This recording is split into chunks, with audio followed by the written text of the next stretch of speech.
Hello and welcome, my friends, to another Dev Diary. This is a big one. I gotta say, I got a lot of good work done this last week, and Sweden is on its way to being rebuilt completely. It's a much more streamlined system. I know what I'm doing more now. So with that said, I don't want to waste too much time, but I just want to show you. This is about 50 turns with the custom units. I'm not using the more difficult my EE or my campaign pack, just because I'm just testing to see how things work. But as you can see, I have all my different types of infantry. I'll show you some armies I have built up, and I'll take some time later to go through what each unit is.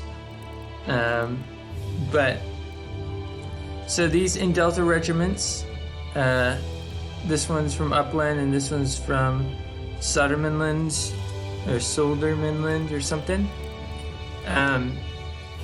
Their recruitment is tied to these buildings. So in the buildings throughout the province, as you upgrade them, you get better soldiers, or sometimes you get more soldiers.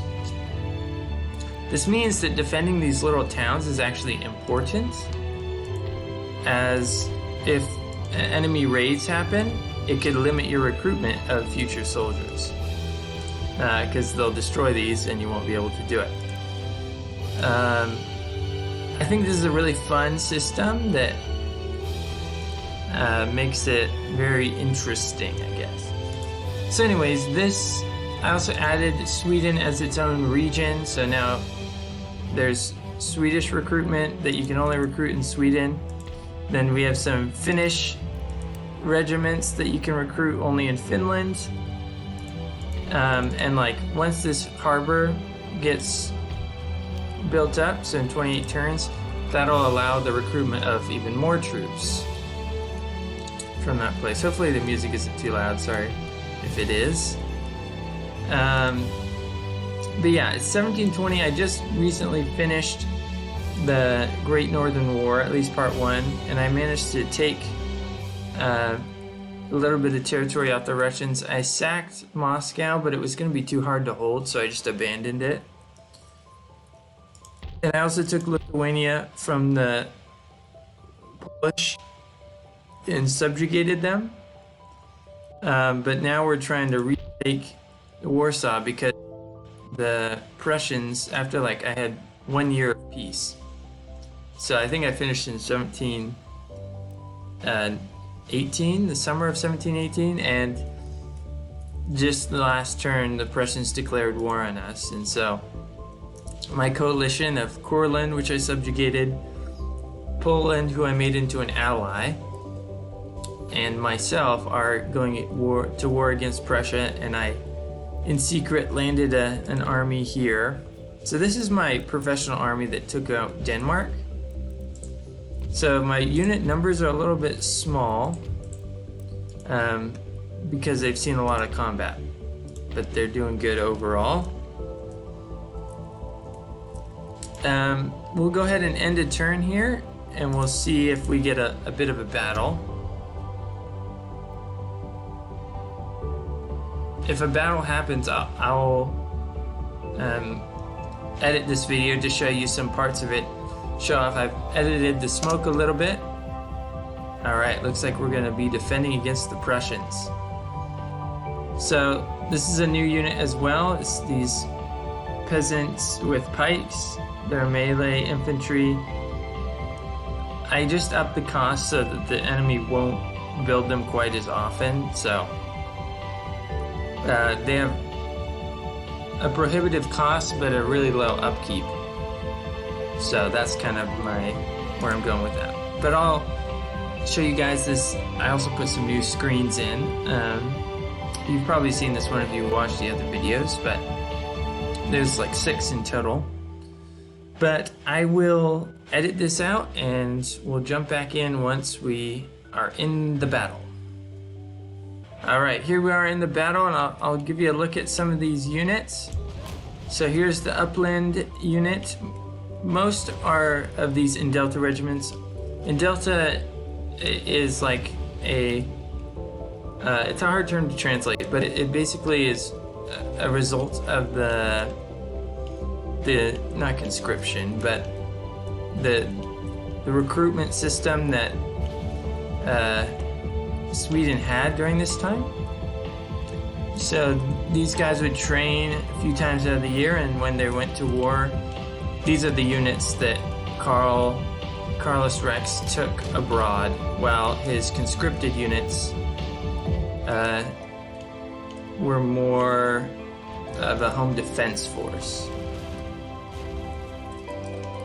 Oh, and it looks like the enemy is coming in behind us. We're gonna about face.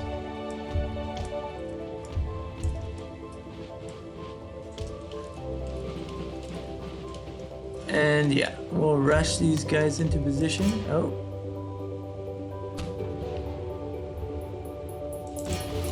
So not all units can form square. This one can. And some can form, particularly these are the Varvade's conscription. They can form a dense square. I'm still working on refining that perfectly, but alright, it's a winter map, so you can't see the smoke perfectly, but when a full unit fires, it's definitely a bit denser without sacrificing too much, I think. That was a good point blank volley. Alright, let's reform.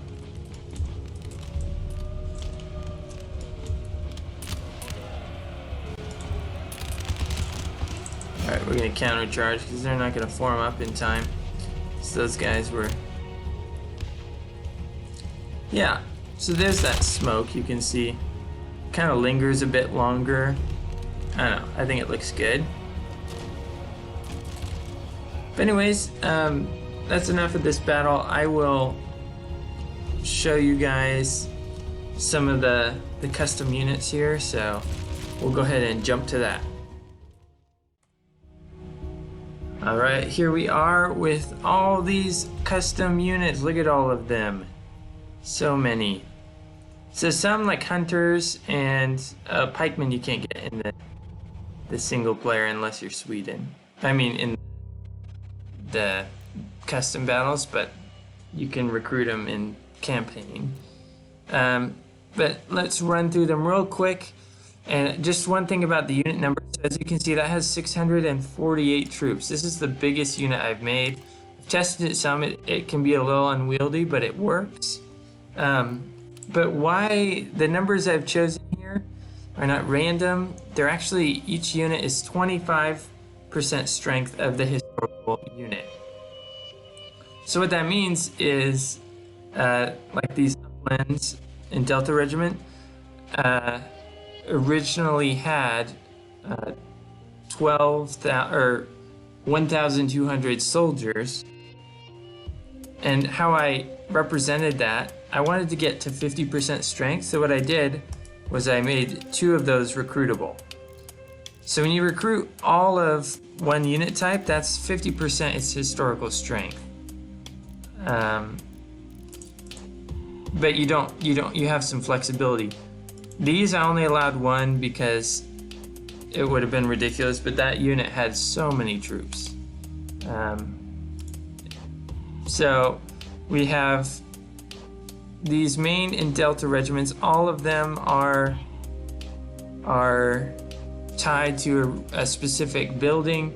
Some of them are in Stockholm. Some of them are the towns around Stockholm. But as you build up your whole territory, that's what allows you to recruit them. Meanwhile, there's also some Finnish regiments. Finland actually contributed about 1/5 to 1/4 of the total troops in the Swedish army. So they play a big role here too. The Varvade are like conscripts. Those you can recruit anywhere on the map. So they are a global unit. Hunters are tied to logging and fur camps. So if you have that resource in that province, you can build it. This is a militia, straight up like home guard militia. They're only recruited in the Swedish home regions. And then the Swedish pikemen, I think, are only Swedish home regions as well.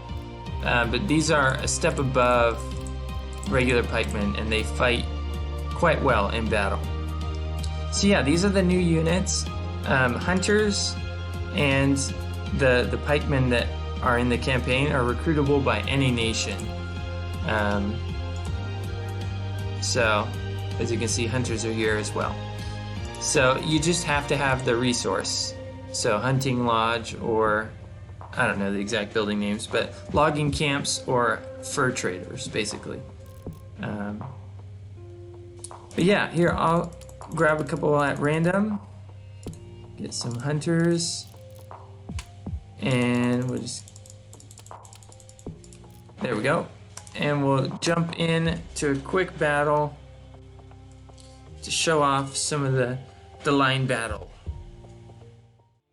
Alright, so here are some of the new units. Here's the hunters moving out. They are your skirmishers for the most part. Light infantry really hadn't been around yet. Oops. So light infantry isn't recruitable yet. Here is the lifeguard of foot. This massive unit. And I'll show off real quick their square formation, which is a dense square because the hollow square was just way too large. So the only thing I have found is that when they're in this square formation, they drop their muskets until the enemy comes within range. So I'm not sure exactly how to combat that, but I'll be working on fixing that. But some of the other units also, like this unit, also forms a dense square. Where is it? So small units I can make form a dense square as well. So yeah, but without further ado, let's get into the line battles.